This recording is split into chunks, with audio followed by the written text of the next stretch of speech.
Welcome back, everyone, to another incredible episode of Chat with Dan here. For today, we have on the show the incredible, the amazing, the badass, the superstar, the one and only, the legendary Damian. Damian, how are you, man? Good. How are you doing? And fantastic. I'm a better way to have an incredible Saturday to be chatting with someone as badass as you. You know what I mean? Appreciate it. Yep. Appreciate it. Absolutely. Now, before we start, I do want to thank those who are tuning in. Thank you so much. If you're new to the channel, don't forget to leave a like, subscribe, follow. It helps a lot. But most important, on the description below, you're going to find all of Damian's social media. Let's follow him. Let's make it viral. And let's find out why he's super badass. Now, without further more, let's jump in here. So I want to start this whole conversation by, throwing out the first question, which is, what initially drew you to pursue acting as a career? So when I was in high school, probably like grade 11, I wanted to take drama in class, but I was a little bit too shy to go and do that. So I kind of looked and watched plays in them from afar. But then Lord of the Rings had just come out that time, and so I kind of watched that film and I was like, oh man, I would love to kind of be an actor. And what kind of happened was I grew up watching a lot of movies. My dad would take me to, blockbusters and all that stuff, renting movies. And I think over time, for some reason, it just sort of stuck with me that I wanted to be an actor, just never kind of said it out loud. And I think that what happened was during high school, I did take a film studies class, which allowed me to kind of make short films and stuff through the school. And so that actually helped me kind of get out of my shell. So when I finished high school, I went on this open call C, which is like you go out to this audition and it's kind of like an open call casting. So you don't have to have an Mm-hmm. agent, just go out there and get a casting call. And so I went out there and I went on auditioned and I booked the job, first time out there. And so I was like, this is kind of like fate that just is like, this is meant to be. So so yeah, it was basically from high school. I just was like, I'm going to pursue this no matter what after high school for sure. There you go. And that's awesome. And the fact that you make it happen, that's pretty cool because I mean, it happens, right? That when you're in high school, you get the idea of do something and then life happens and you ended up doing totally another time, like another thing. And at the end, you're like, Right. I wonder what will happen if I just switch. You know what I mean? So Yeah, absolutely. Very true. there you go. And focusing a little bit more, in your whole, acting career here, tell me like, how do you approach preparing for a new role? Like, what techniques or methods do you find most effective? So method wise, I like to kind of fully immerse myself as much as possible. So sometimes you don't have a lot of time depending on the time and stuff. I wouldn't say that I'm a method actor, but I have a lot of method tendencies in terms of my preparation and whatnot. Um, I like to sort of like build the character from the outside in. So I like to kind of visualize how the character would look first and foremost, like the physical appearance from facial hair to earrings to the whole wardrobe and down to his shoes.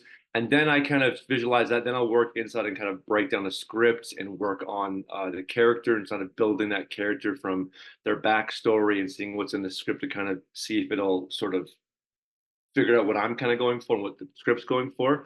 And so I kind of like to just get fully immersed and then to try to do as much preparation as possible. So making sure I'm very prepared for what I'm going to do so that it allows me to be on set to be kind of free to kind of do whatever we need to do, just kind of go there in that place. I don't love to do method all the time, like being on set, because there's a lot of bigger sets. You don't want to be like that guy who's like in the corner doing all this method acting. But I think that I'm learning to just work a little bit differently, but still have a preparation that's very, pretty solidified in a lot of, you know, kind of do whatever you have to do to kind of get to that process to Mm, become that character, I guess, essentially. yeah. Yeah, Yeah. absolutely. And tell me, like, what has been the most challenging role you ever had until now? And how did you, let's say, overcome those challenges that happened when you were in that process? Um, Challenging roles. So probably there's been a couple. I'd say you know, I don't typically look like I could play like the bad guys or the villain type characters.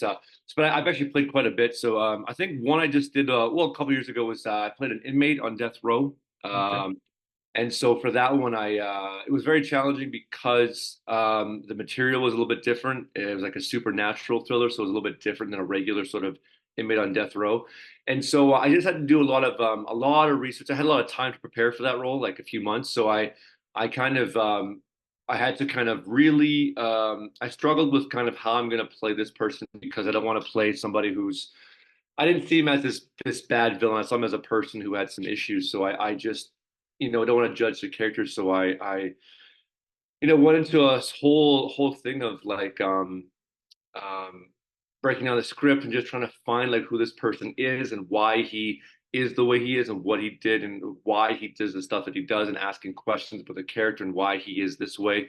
And then just making sure that I was able to play him in a way that wasn't like a killer who was like done a whole bunch of different things. It was just Mhm. somebody who made a mistake or who did something out of something that happened just kind of spontaneously, and just trying to play someone who has different a different way of looking at things and just trying to get into that person's shoes and see what they see and kind of feel what they feel.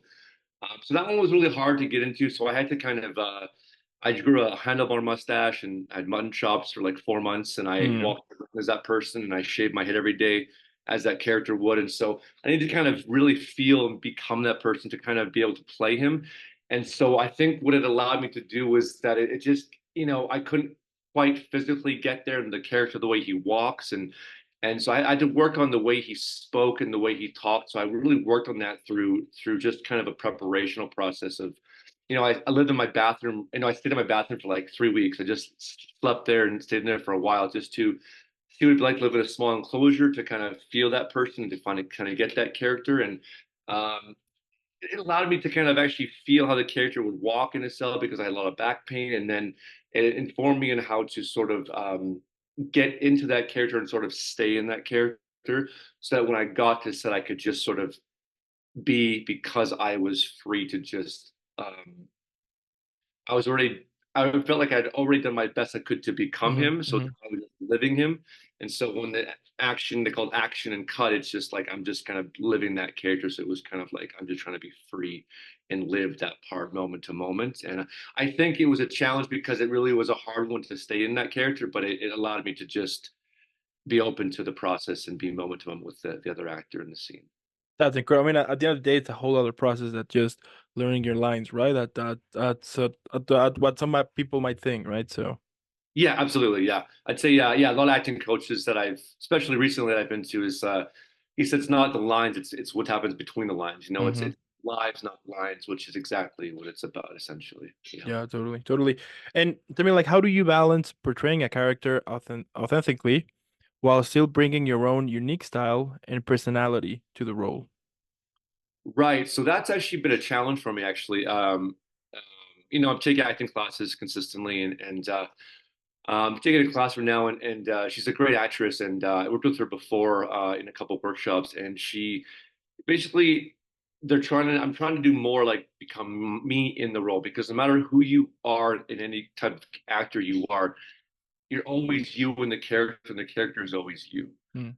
So you have to sort of like De Niro always says, like, I'm always the character, but I'm also myself in the part.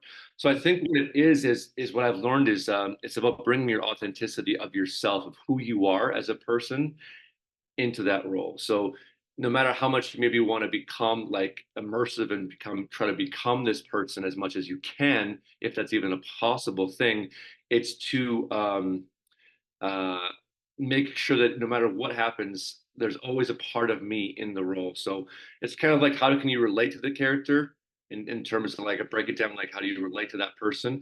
What is similar and what is different? And so Mm. I find that by doing that and breaking down like the similarities and the differences, is that you can see the similarities from you and the other person of the character, which allows you to sort of understand, like, yes, we have these similarities, we're different, but I'm always going to bring this part of myself to the character, because that is a similarity thing that we can bring, because we're similar that way. So I can use my authenticity of who I am in this role by just being myself with layers of different parts of that character, if that makes Yep. any sense. Yeah, yep, yep, yep.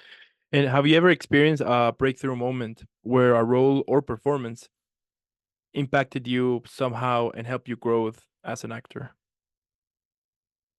Um, what role has impacted me? What is Mm-hmm. that? Mm-hmm. Mm-hmm.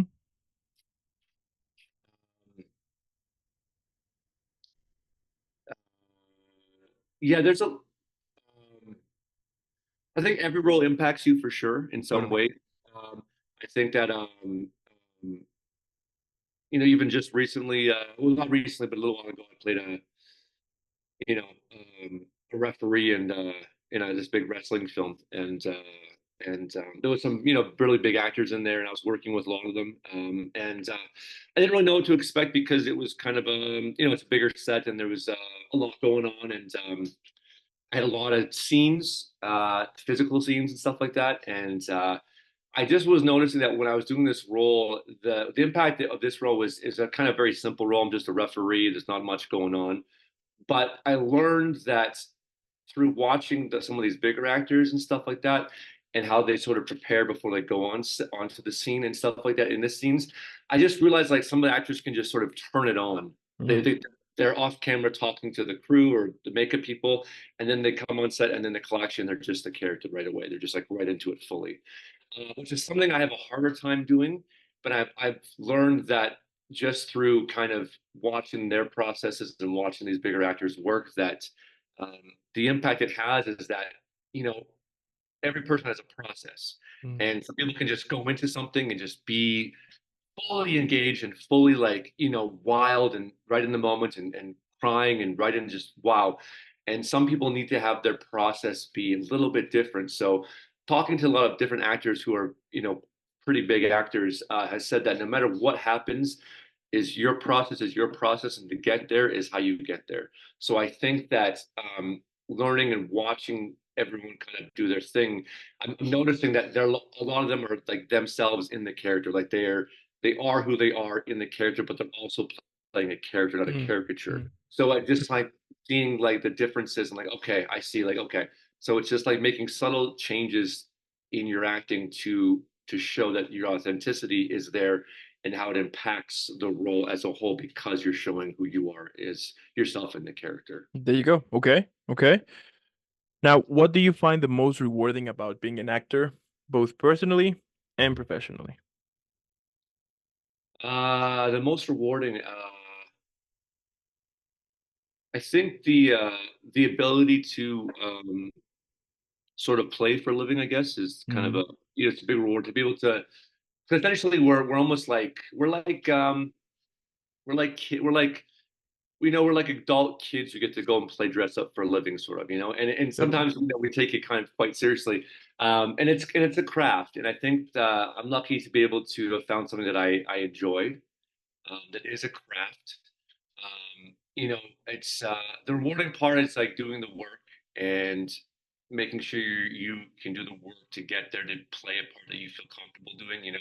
Walking on set and not knowing fully, if you're not fully prepared, you feel that the anxiety is really quite high because you're not fully able to let kind of be free because of the lack of preparation and whatnot. So I Mm. think being prepared is always a good thing. It's always very rewarding to make sure you put in a hard gaff to make sure you are able to play this role as freely as possible for the director, for the story, for the film as a whole, or the stage, or as a whole. Rewarding wise, I think is just be able to say that I'm an actor, that Totally. this is what I do, for a living, and that I'm able to make a living as an actor. And I think that's a huge thing because not a lot of people can say that they make a living as an actor. You know what I mean? So, Hmm. Hmm. so being a professional is something that's very rewarding profession because as hard as acting is, and it's very hard, and it really is a craft, and it's a grind. But it's there's some hard stuff out there. There's some hard, people work hard out there, and I think that we're very lucky to be able to do stuff like this. If we're able to Yeah, consist. absolutely. Yeah. Mm, yeah, yeah, I could totally understand that, and that's pretty cool. And also the fact that you can, as you were saying, right, you can you get the chance to play so many stuff. You know, Yeah, I mean for sure. the possibilities are endless, and that's I find that pretty amazing. And also the fact that you can create something for someone who is either watching, and be able to discover feelings or actually care Right. about the character you are presenting. I think that is awesome, and also, I mean, we all get inspired somehow in movies, right? We all get an idea, or yeah, we sometimes get like these ideas of do something, or we discover something through through the arts itself, and I think that is Sure. yeah, that is pretty cool. Yeah, absolutely. Couldn't agree more. Totally. And tell me, like, how do you navigate the highs and the lows of the entertainment industry? And then what advice would you give to aspiring actors who are facing the similar challenges? Yeah, the highs and the lows are can be quite tricky. I guess the highs are really high and the lows are really low. So Okay. yeah, being on, because the thing is, being on set being on set is actually quite a hard thing to get to set because even still you got to audition, and even a lot of big actors still have to audition. So you know getting the auditions and preparing is one thing, and doing all the work is another thing, but having to all that work you have to do just to get to the set is like so hard. Like, I mean, as actors, I think we do most of our work is like memorizing lines, Mm, working on the text, building characters, and then after all that, you finally get to go on set and then just do the job. yeah. But it takes a long time. So I think the highs are knowing that if you put in the work and you book jobs, that you're able to just go on set and be free and just enjoy that process between action and cut. But I know the highs in terms of like, like getting auditions consistently is always a good thing because it keeps your craft going, because it keeps you constantly working on something, makes you feel like you're doing something, which is really Mm, good. mm, The lows though is that you have to navigate, like, it's a tough business. It really is a hard grind. I mean, this is like, you have to have really thick skin to keep doing it because it's not an easy profession at all. yeah. There's so many people in the world who are in this acting industry, who want to be actors, who are actors, who are constantly auditioning for roles that you're auditioning for. It's not competitive, but it is competitive. It's you just have to kind of you have to just sort of be willing to say, like, I am an actor, and this is part of being an actor, is that there's going to be ups and downs, there's going to be highs and lows, and that's just kind of part of not just an actor life, but of everyone's life. There's always a high and a low. I'd say that just to keep being, consistent, like learning your craft, taking acting classes, working on getting better, because the one thing you can control in this business is how good you are. Mm, You can't necessarily book that job because it's kind of, you can be the greatest person for that job as an auditioner for the best acting part. You did the greatest job of any actor on the day, but then they hire somebody else because they just look that part more than you. And totally. so I think that it's just about the control that you have, is that you can control working on your craft and getting better every day. That's one thing you absolutely can control. So I'd say no matter how hard the grind is, being able to keep going and trying to get better, because getting better and getting to a high level will always make you a better actor, and it will give you the opportunity to, when opportunity and that luck kind of meet, that you'll be ready to take that opportunity when that luck kind of comes your way. Because no matter what happens in this business, no matter how big you are, like Brad Pitt, Leo DiCaprio, they all have to have a massive amount of luck to get where they are, Totally. but also a whole lot of hard work to make that break happen Hmm. for them. So I'd say, like, just making sure, like, don't get too high, don't get too low. Go into audition not to book the part, but to just kind of like, I'm gonna act, I'm gonna show them what I have, and then when it's done, I walk away and it's all good. Because as Bryan Cranston said, there's power in that. There's power in going in there, doing your job, being yourself, doing the best job you can, and then just walking away. Because there's power in showing them that you're not going to be, oh, am I going to get this audition? Am I going to get this? It's like, no, I'm just going to walk away and I'm going to let it go, because that's what I do. I'm an actor. I do it and I walk away. There's power in that. So it's not, try not to get too low and not get too high. When I was a younger actor, I had a hard time actually with that pretty badly, and so I had some addiction problems. I had a small little drug habit for quite a while, and I was a really big drinker, and so I used to do quite a bit of both, Yeah. um, and then I worked in the industry and I was a bartender, so I was really quite, I just kind of hit the lows pretty hard sometimes, and so I've been clean for a long time, and super, sober, and I think that you just want to make sure you're level headed, in that as actors, I think, or creative people in general, I think we have the tendency to just sort of we're kind of we can just kind of latch onto Mm, things because we're mm, so um the brain, the way that we kind of think, is that we get so connected to something and so latched onto something that we just sort of yeah, that we just sort of can do different things and act kind of differently. And so I think that you just have to be level headed, and to just like, just keep working hard, keep putting in the grind, and that this process that you're doing right now is a part of your story. This is a part of your process. And I think just allowing yourself to just be level headed, to not get too high, not get too low. If you book a job, congratulations, good job, do all the best, but don't get too high in it because the next week you might not have any work. So it's Yeah. just like being consistent with yourself and knowing that you put in a hard gap to get there, you know. So There you go. Couldn't agree yeah. more. Love it. And what role do you believe storytelling plays in society? And how do you see actors' role in shaping narratives? Um, so I think storytelling is, I think we're all storytellers in a sense. I mean, like you watch the news, there's a story going on. Politician, president says something that's a story going on. I think stories in art in any art. So like whether you're a painter or you write novels or you're an artist, creative person, poetry, films, theater. There's you know everyone in their life has a story. I mean, like Mm, you know, I live in a condo, so the people next door to me, the people across from me, they all have a story. And I think that some of them I think immigrated from to Canada where I live and from different countries, and I think that everyone in life has a story. I think anywhere you go, anyone you meet has a story. So I think stories play a huge part in everyone's lives, and I think that through storytelling and through art, obviously we tell stories for a living, and you're an actor, but you're basically doing a part to tell a story for the director and the writer to tell a story for a certain period of time. So no matter what happens, no matter what films you always do, it's always to me, it's always a director and a writer's story because you're telling their story. And I think that through society, I think that society is very influenced through art and through stories that are being told through film and stage and different mediums of art. And um, I think that uh, you know because people are so influenced by films and stage that we take that they're so involved in those stories that as storytellers the films and the things that we're telling there's always a message to be conveyed. There's always something to kind of take out of that film, hopefully. And I think that you know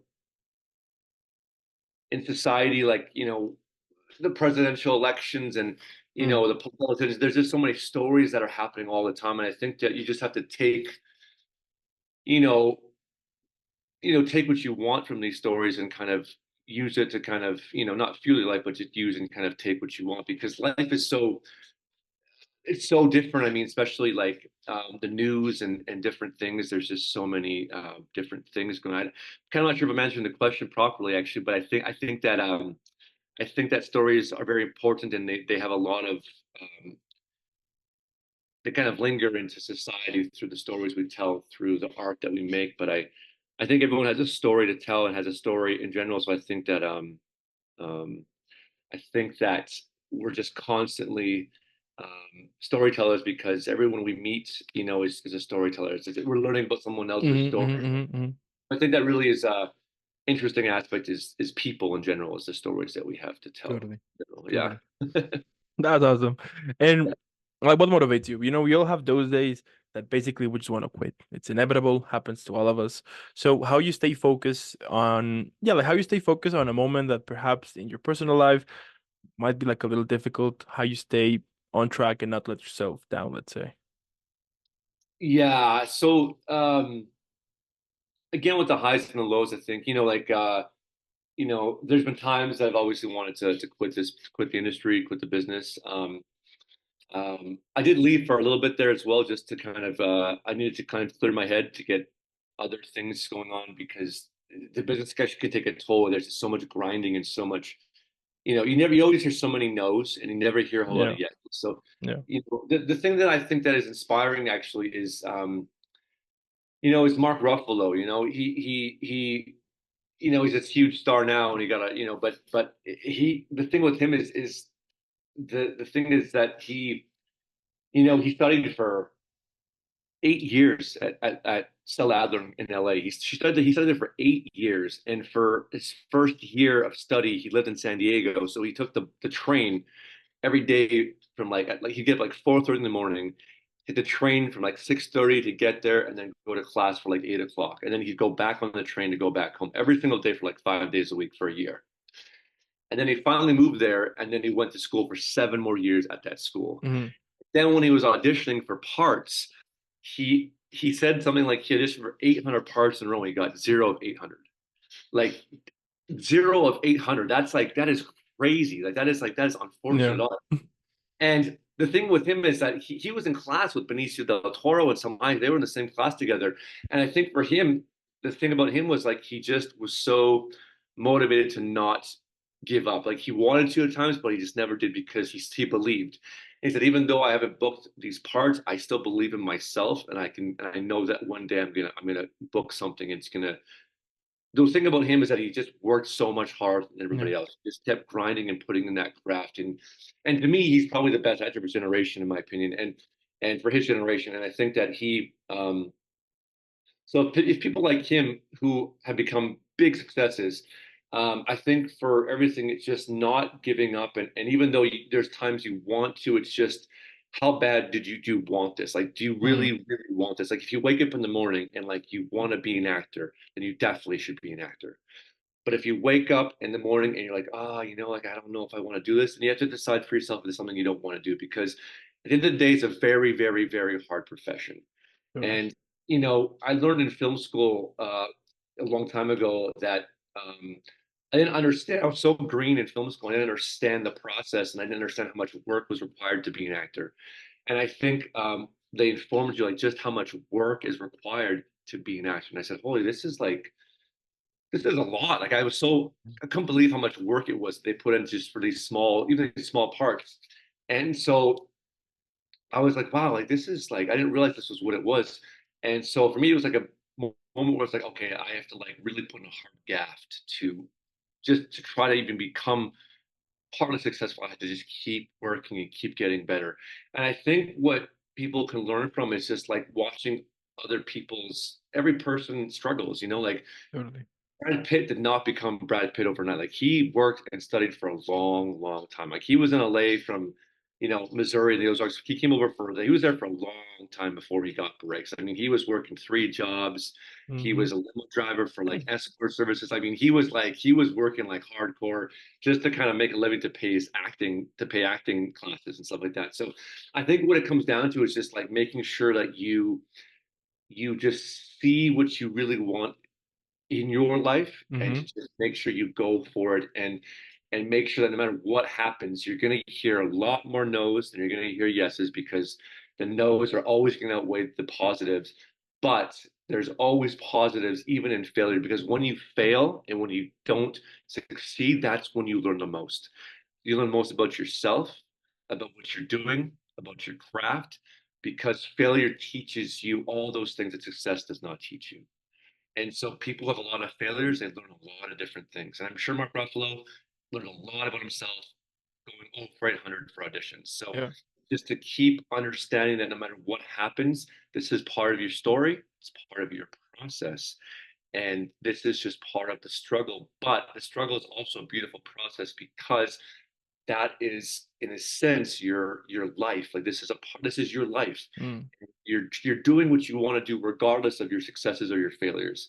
And no matter what happens, like just keep going in anything you want to do because no matter how many people tell you it's not going to work for you, this isn't going to be good for you, you just got to keep that noise down and keep going and keep grounded and just keep grinding because you never know what's going to happen because your life is your life to make something and no matter what happens, if you're an actor today, then you're going to be an actor tomorrow because no matter what you do in your life, success isn't defined by what you accomplish, it's defined by how you are as a person Mm. and the process that you take. And I think that we rely too much on successes and then we don't understand that failure is actually a huge learning curve and there's a lot to learn from failure. I think classes and teachers will tell you all the time like Yeah.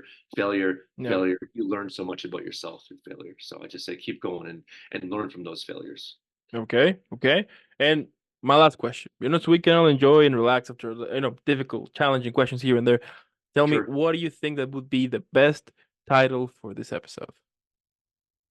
The best title for this episode? Hmm.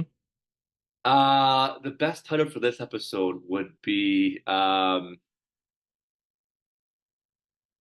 wow. Um,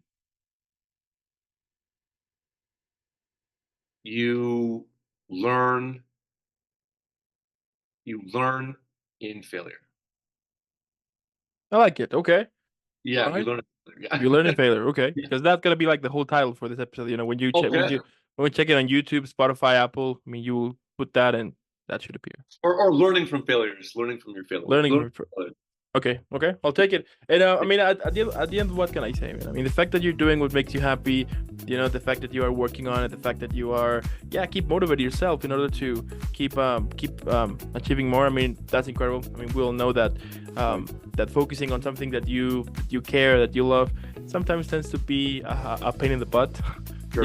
And it can totally, I mean, it can make you feel, that you are like basically on cloud nine, and then one day it makes you feel like you're at the war. So Right. the fact that you're doing it, the fact that you're making it happen, that's incredible. And I think that's the yeah, like that's like the message to it, that it is possible for you to start something that you care about. I do think that sometimes we get this wrong idea, and at the end of the day, I mean, we only have one life, and it's really cool the fact that you are pursuing what makes you happy. That's pretty cool. So Yeah. Same with you. Same with you. Same with you. yeah, thank you, man. And Yeah. and I also want to thank those who tuned in here. Thank you so much. Also, as I said in the description in the beginning, the description before, you're gonna find all of Damian's social media. Now that you discover why he's super badass, let's make him viral. Hashtag Team Damian. And again, man, thank you so much for making this happen. Keep rocking out there. Keep shining. And hey, I'll see you in the next one. Thank you very much, Dan. I appreciate it. All right.